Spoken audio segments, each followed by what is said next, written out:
Okay, a quick tutorial on hands.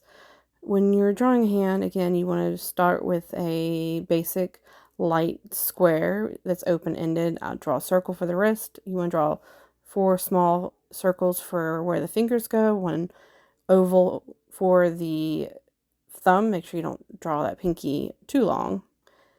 The ring finger and the ring finger and the pointer finger about to be the same height. Middle finger is going to be the longest. Excuse my bad thumb right here. Drawing hands is all subjective. Every animator, every artist has different ways to do it.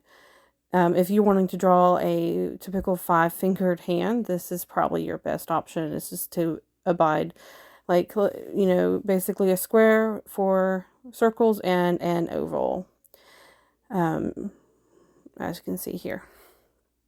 And you can always look online for references. However, you can also use your own hand or your friend's hand or whoever's hand to draw like it on the side. Again, like a rectangle. Draw the oval for the thumb. You're not going to show all 5 fingers. Typically, it's going to be 2 to 3 fingers on when it's towards the side.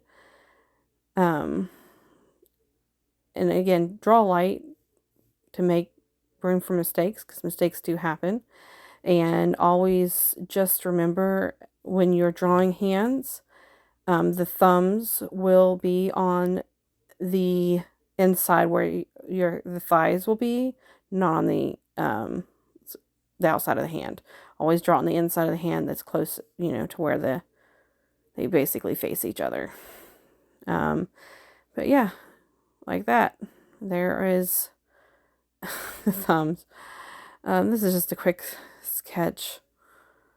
I think too much into these tutorials, and I want them to be awesome, and I end up overthinking them and making them look like garbage. But